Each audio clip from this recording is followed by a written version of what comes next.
Timnas U17 tergabung dalam grup C Piala Asia 2025 bersama Korea Selatan, Yaman, dan Afghanistan.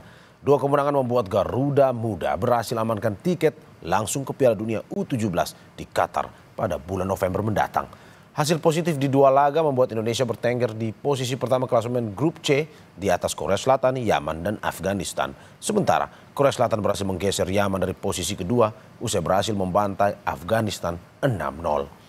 Namun untuk tiket tersisa ke Piala Dunia U17, Korea Selatan dan Yaman akan saling berhadapan pada laga terakhir atau ketiga grup C. Sedangkan Indonesia akan menghadapi Afghanistan di laga terakhir.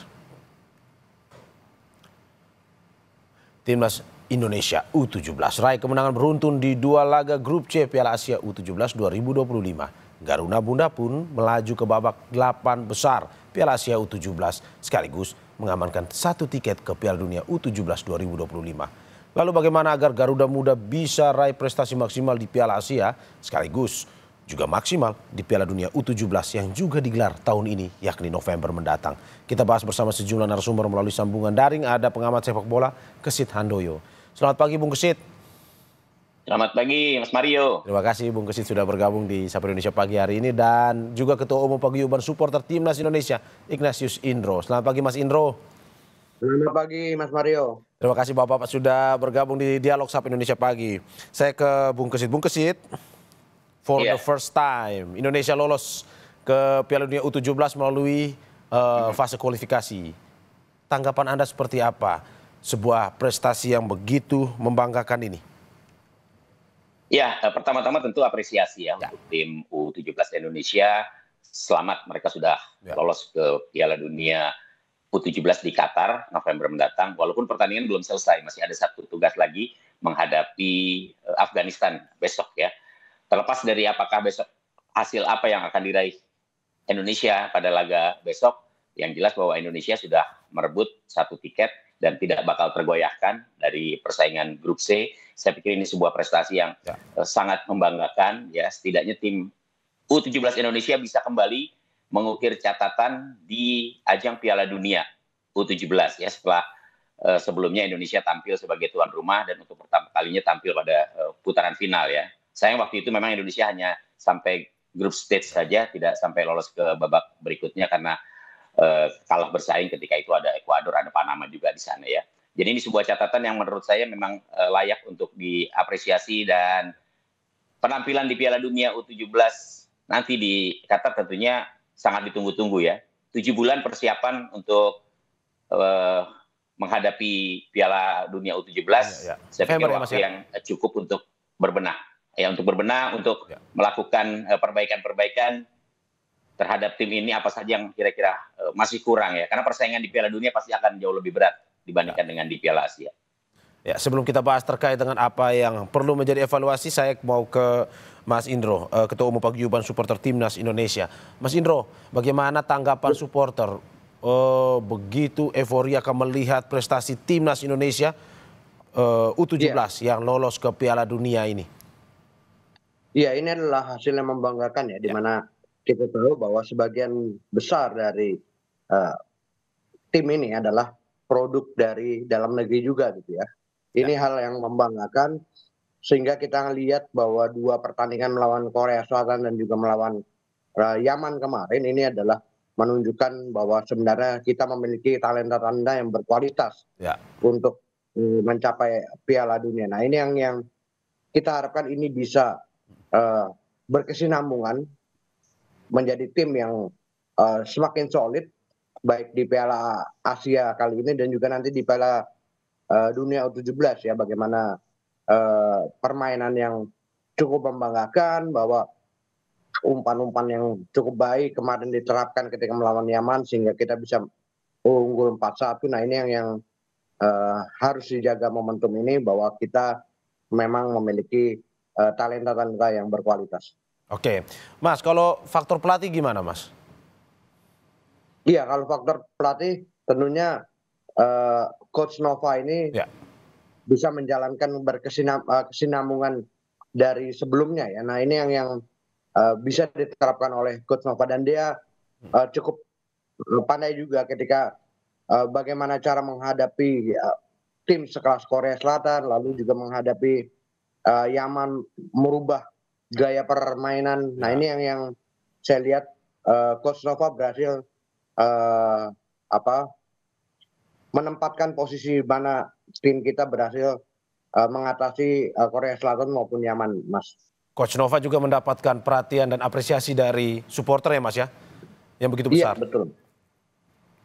Oke, Oke, saya ke Bung Kesit. Bung Kesit, tadi Anda sempat bilang bahwa harus ada evaluasi katanya. Walaupun ini sesuatu prestasi yang membanggakan, tetapi perlu peningkatan yang lebih optimal. Evaluasi-evaluasi seperti itu seperti apa yang menurut Anda perlu ditingkatkan? Ya, pertama bahwa nanti pada saat Piala Dunia U17 digelar di Qatar bulan November, pasti ada beberapa pemain yang mungkin usianya sudah lewat dari 17 sehingga tidak bisa lagi tampil di skuad ini begitu. Tapi terlepas dari itu, saya pikir kalau kita melihat dua pertandingan yang dijalani oleh Indonesia yang menghadapi Korea dengan keunggulan 1-0, kemudian ada progres yang menurut saya sangat signifikan ketika menghadapi Yaman, terbukti dengan permainan yang lebih terlihat lebih rapi ya, walaupun ada tekanan, tapi kemudian Indonesia bisa lepas dari tekanan. Saya pikir kalaupun ada evaluasi ya lebih kepada bagaimana kemudian menyiapkan mental para pemain ini untuk menghadapi event yang lebih besar ya. Dari sisi teknis memang ada beberapa kelemahan yang menurut saya juga masih harus mendapatkan perhatian dari pelatih ya. Misalnya Indonesia itu masih mudah kehilangan bola ketika mendapatkan tekanan yang begitu kuat dari lawan ya. Kemudian juga power dari passing, akurasi ini juga menurut saya juga perlu dibenahi ya. Jadi kapan kemudian passing itu harus dilakukan dan seberapa besar power yang harus dikeluarkan.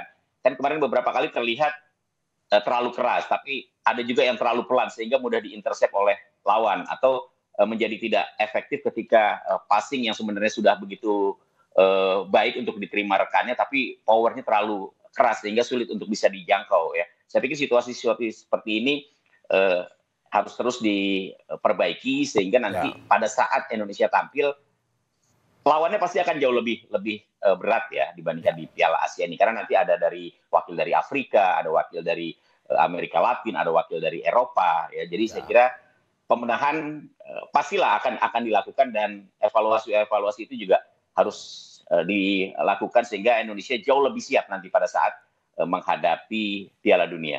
Oke. Mas, itu yang harus dioptimalkan. Tapi kalau dari keunggulan timnas U17 sendiri, apa sebenarnya yang bisa kita lihat? Karena ini kan untuk pertama kalinya ini lolos dari fase kualifikasi, Mas. Bung Kesit. Iya. Saya pikir betul bahwa Indonesia sudah lolos begitu ya. Kemudian persaingan yang akan dilakukan nanti kan akan jauh lebih berat begitu ya. Pada saat ini masih ada celah-celah yang mudah sekali dimanfaatkan oleh lawan gitu. Jadi sudah menjadi kewajiban bagi tim Indonesia untuk melakukan evaluasi itu, melakukan perubahan-perubahan yang tapi tidak elementer ya, perubahan-perubahan yang tidak terlalu mendasar gitu. Sehingga pada saat persiapan ini ada waktu 7 bulan nih. 7 bulan bagaimana kemudian menyiapkan mental para pemain supaya lebih tenang menghadapi laga, supaya lebih rileks menghadapi laga di persaingan berikutnya gitu. Jadi saya pikir apa yang sudah dicatat tim Indonesia saat ini sudah bagus ya, tapi jangan kemudian kita berpuas diri. Jangan kemudian bahwa kita sudah merasa super gitu ya, sudah merasa hebat. Padahal masih ada celah-celah yang bisa saja kemudian ini akan dimanfaatkan oleh lawan ketika nanti menghadapi pertandingan di Piala Dunia begitu. Oke. Jangan terlalu berpuas diri. Saya ke Mas Indro. Mas Indro, bagaimana menanggapi ini, melihat bahwa di media sosial apresiasi pun deras diberikan oleh supporter. Tetapi ada juga kritik-kritik yang membangun, misalkan mengatakan jangan terlalu euforia karena memang masih ada tantangan-tantangan berikutnya. Nah ini bagaimana dari supporter sendiri? Iya, kita melihat kemarin dari pertandingan melawan Yaman ini yang perlu ada catatan positif itu adalah bagaimana kedewasaan para pemain ya ketika kita memang ada beberapa keputusan wasit yang memang masih bisa dipertanyakan ya, debatable ya, ketika seharusnya kapten dari Yaman ini mendapatkan kartu kuning kedua ataupun pelanggaran yang dilakukan oleh penjaga gawang Yaman ini seharusnya dikenakan kartu merah gitu kan. Tapi dengan keputusan seperti itu ternyata pemain-pemain kita lebih bisa menerima dan juga lebih dewasa ya, dianggap lebih dewasa sehingga tidak emosional, lalu juga tidak mengurangi gaya permainannya atau tingkat permainan. Ini catatan positif. Betul bahwa masih ada yang harus diperbaiki seperti misalnya umpan kaki ke kaki yang masih kurang gitu ya, masih lebih banyak umpan-umpan panjang. Nah ini yang harus diperbaiki. Namun harus juga kita memberikan apresiasi terhadap peningkatan mental dari para pemain ya, yang kemarin saya lihat ini sudah cukup dewasa. Nah ini harus ditingkatkan terus hingga Piala Dunia 7 bulan lagi. Oke, meski baru mayoritas berumur 17 tapi mental dan juga daya tahannya ini lumayan ya kalau dari pengamatan Mas Indro ya, pemain-pemain kita ini. Iya, lihat itu terbukti ketika lawan Yaman itu kita 2 keputusan wasit yang memang sangat debatable dan merugikan timnas kita ya, ketika kapten kesebelasan Yaman melakukan pelanggaran, harusnya dikenakan kartu kuning kedua, namun dan juga penjaga gawang melakukan pelanggaran ketika memang sudah bebas pemain kita gitu ya, itu harusnya dikenakan kartu kuning, namun wasit tidak memberikan itu. Nah ini yang ternyata pemain-pemain kita bisa tidak emosional dan juga masih bisa menjaga permainan. Ini yang catatan positif. Ini menarik soal mental ini Bung Kesit, bahwa metode latihan yang dilakukan oleh Coach Nova ini terkenal ada 3 yang dilakukan. Pertama, fokus pada kekuatan fisik, terus juga fokus pada penguatan mental dan disiplin, serta adaptasi taktik dan strategi modern. Menurut Anda ini yang membuat pada akhirnya, seperti yang dikatakan Mas Indro tadi, mental Garuda Muda kita ini bagus, walaupun masih mayoritas 17-an tapi sudah matang di lapangan, atau bagaimana menurut Anda? Iya, saya pikir itu bagian dari sebuah kesiapan tim ya. Sebuah tim itu kan selain bagaimana kemudian materi pemain yang dimilikinya secara individu ini sesuai tidak dengan kebutuhan untuk kemudian pelatih menerapkan strategi apa yang kemudian akan dijalankan ketika menghadapi tim lawan. Ya, mentalitas sudah pasti sangat penting begitu. Karena ketika pemain memasuki lapangan tapi kemudian sudah ada rasa seperti kalah sebelum bertanding, ini kan sangat riskan begitu ya, sehingga tidak percaya diri. Ketika rasa percaya diri itu menurun atau hilang, permainan bisa menjadi kacau gitu. Secara individu mungkin mereka bagus, secara strategi sudah disiapkan bagaimana kemudian menghadapi lawan yang akan dihadapi. Tapi ketika mental kemudian drop, ini bisa menjadi kendala ya, bisa menjadi kendala. Tapi di tim ini saya melihat bahwa hampir semua yang disiapkan oleh Coach Nova Arianto ini bisa dijalankan ya. Mentalitas para pemain sangat teruji menurut saya ketika menghadapi Korea Selatan itu kan bagaimana penguasaan bola jauh lebih besar Korea Selatan, 68% berbanding 32 ya. Praktis Indonesia mendapatkan tekanan yang begitu luar biasa menurut saya. Tapi dengan fokus, kemudian strategi dan mentalitas yang kuat dari para pemain, mereka bisa melewati hadangan tersebut. Mereka bisa membendung setiap serangan yang dilakukan oleh Korea Selatan. Dan ketika mendapatkan kesempatan untuk melakukan eksekusi penalti, Evandra ya walaupun sempat diblok tapi kemudian dengan rasa percaya diri yang tinggi juga ya, mentalitas yang tinggi juga, kemudian dia bisa meneruskan bola rebound itu untuk menjadi gol. Ini kan situasi yang menurut saya sangat kritis. Dibutuhkan mental yang kuat begitu loh. Dan yang paling penting adalah bagaimana mental juara dari para pemain ini. Ya kalau mereka chemistry-nya sudah tergabung menjadi satu ya, terjalin dengan baik, ini akan sangat positif untuk tim, termasuk juga ketika menghadapi Yaman. Ya, Indonesia lebih berani untuk tampil ofensif.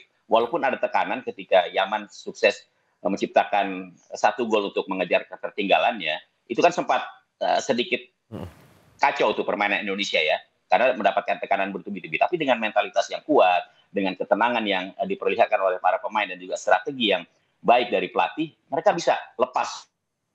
Oke, kalau kita berbicara Mas terkait dengan ini mental tadi, bagaimana anak-anak muda ini di usia yang begitu muda pada akhirnya bisa memperoleh sebuah prestasi yang sangat-sangat membanggakan.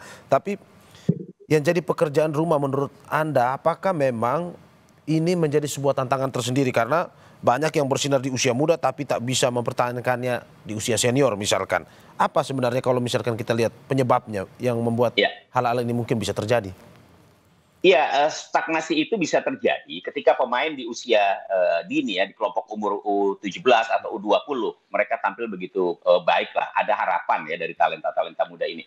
Tapi terhenti ketika mereka tidak mendapatkan wadah berkompetisi. Ya. Oke lah, mereka tercatat di klub-klub Liga 1 atau Liga 2. Tapi apakah menit bermain mereka tinggi?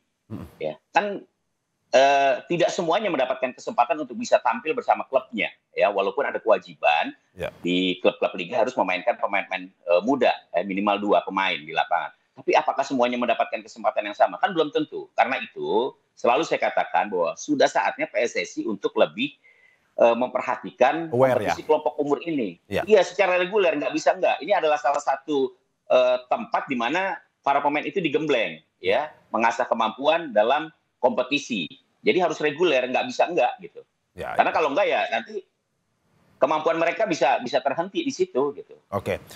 Saya ke Mas Indro terakhir, Mas. Bagaimana melihat bahwa supporter bagian dari pemain ke-13 ini itu memberikan dukungan kepada Garuda Muda kita.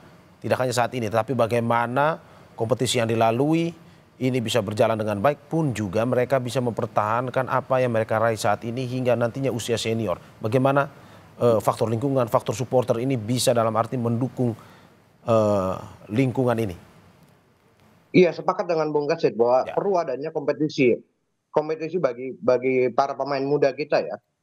Kalau kita berkaca pada misalnya Liga Inggris atau apa gitu ya, itu ada persyaratan ketika menembus timnas senior gitu, itu mereka harus melalui berapa ribu jam bermain gitu. Nah ini yang harusnya juga diterapkan oleh PSSI, di mana PSSI memberikan kompetisi yang reguler kepada mereka gitu ya, sehingga berkesinambungan. Bahkan juga bagaimana klub juga dibina agar bisa meningkatkan kualitas dari para pemain.